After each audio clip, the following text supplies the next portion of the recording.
The Natural History Museum provides field trips to qualifying California pre-K through 12th grade school groups of 10 or more students at no cost. Please submit a field trip booking form at least 2 weeks in advance of your visit. To book a field trip online, please visit nhm.org, mouse over Educational Resources, and then click Field Trips and book your field trip. You're now at the NHM field trip booking form for this year. Before you start your web form, you should have ready the number of staff, chaperones, and students by grade level to complete your order, as well as any notes regarding special accommodations and day of contact information. Once you have all that information, you can begin filling out the question prompts on the web form. Before we get into the web form, I also want to highlight here the daily anticipated attendance for the school year link. If you click on this link, it'll take you to this calendar, which is going to outline the anticipated attendance by day and month for this year. Just know that this is predicted based on average historical data of school visits. It does not guarantee day of metrics, but it's going to help give you an idea of what the museum is looking like on different days and different times of the year. Let's get back to that booking form. So to get started, you'd like to schedule a field trip. You're going to select the type of organization that you belong to, and then go ahead and hit continue. We will be taken to the next page where you can select your desired field trip date. You'll then be prompted to let us know how many tickets you're going to need. Once again, this is broken down by staff, chaperones, and students by grade level.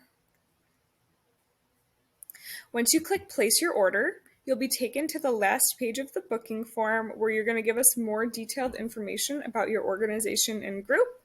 So you'll see places to add your organization's name, the type of organization you are, title status, district, and then here we're getting to our field trip coordinator information. And this is going to be whoever is booking the field trip.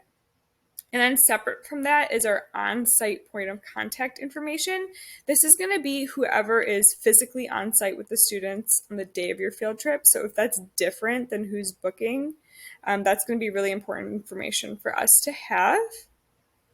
You'll also be prompted to add any interest for our field trip add-on experiences, such as performances, exhibitions, and guided programs. Just note that field trip add-ons may not be available for your visit due to dates, capacities, and grade levels, and these add-on requests are processed on a first-come, first-served basis. So once you submit your web form, you're going to get an initial confirmation email for your field trip request and confirming the date that you've selected. Within 2 weeks, you're going to get your final official confirmation email that has an itinerary, and it's going to let you know if you were able to be booked in any of these additional experiences. So be on the lookout for that. There's also this section here, which can give us some additional information about your students, such as what they're learning in class right now, and then any special accommodations or information about your students that'll help our staff best support your group's needs. So this can be any mobility needs, sensory needs, language and interpretation needs, etc. You're then ready to submit your field trip request. And from here, it's just waiting to receive that communication information. So like I said, you'll be getting 2 confirmation emails. So be on the lookout for those. We're so excited to see you at the museum. And please don't hesitate to contact our call center for any additional questions or concerns.